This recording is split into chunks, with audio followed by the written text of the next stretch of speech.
take a measurement from the inner arch to the outer of the stock length, and then I can add 20mm when I've cut the outer arch out.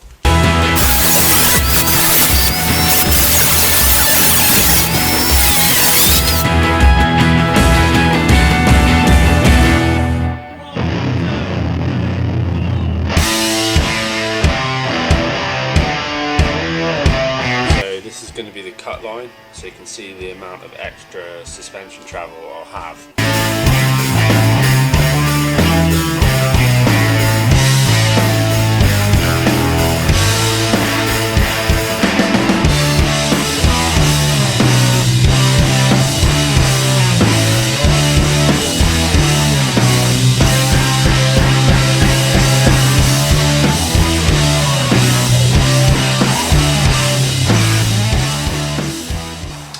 Focus on getting the roll cage finished as far as all tacked in, and then I'm going to get some to come fully weld it in. So tonight I'm going to do the front leg support bars.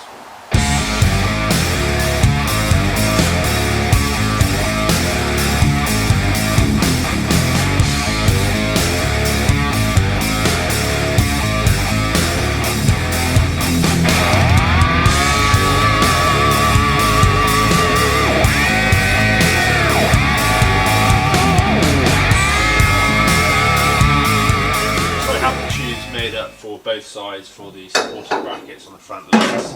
The next thing I'm going to do is make some gussets for the door bars.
Came and welded the majority of the roll cage in. There are still more bits to do, and the seat rails need welding in as well, but he's done what he can for now. I'll roll on those clips now.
So today I'm going to carry on with the rear inner arch liners. The reason I've cut out the original arch is I've actually gained some height for suspension travel.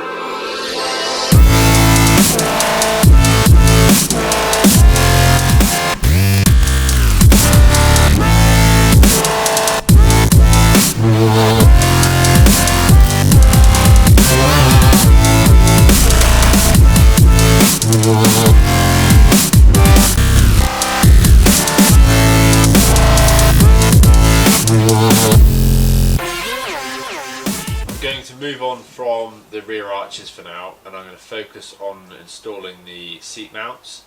If I can get all the prep done for when Steve comes back to do the final work on the cage, I can get him to do all the internal welds, so I'll be starting on the seat mounts.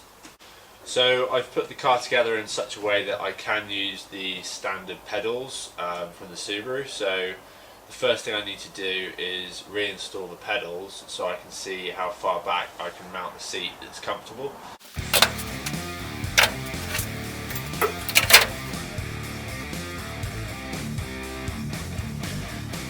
Next we get the seat mounted to the side mounts.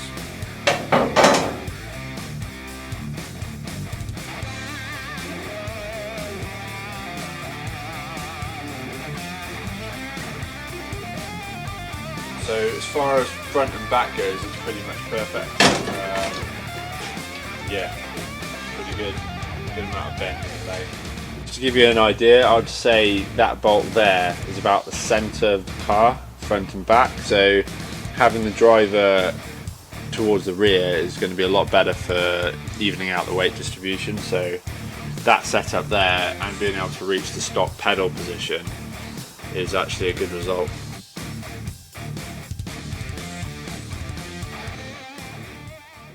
Something to consider when fitting a seat like this, a fixed mount seat, is I always try and set the height of the rails up high enough so that I don't have to extend the side mount bracket high on the seat. Because basically you have the steel bracket or aluminium bracket on the side of the seat, and the bigger the gap, the more the seat can sway back and forth, and it's effectively weaker.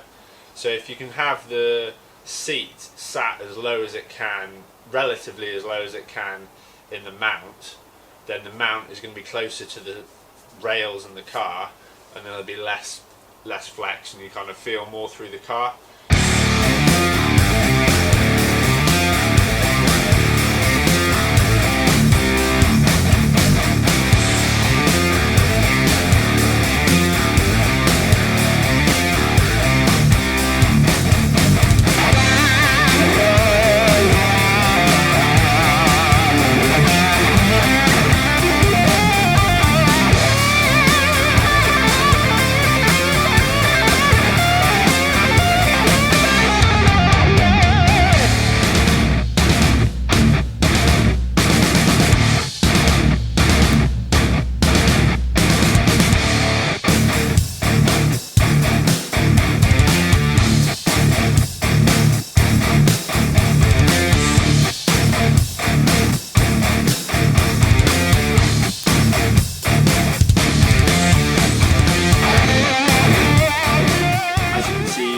Outside seat rail mounts at the front, the curve of the car is not ideal, so I'm going to build a box that the rail can be welded to.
Seat rails are tacked in both sides now.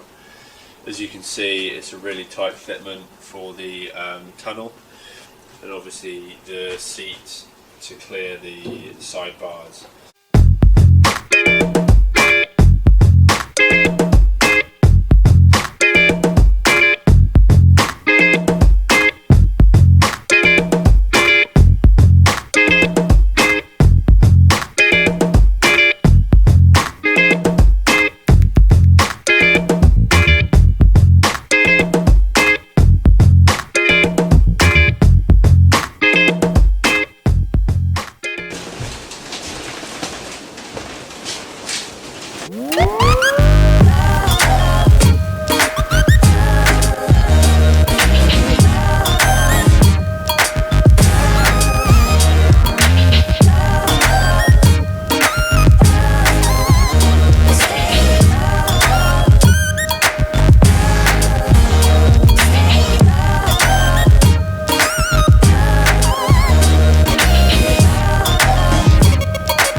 thing off is taking the roof skin off to get welds around the top of the roll cage.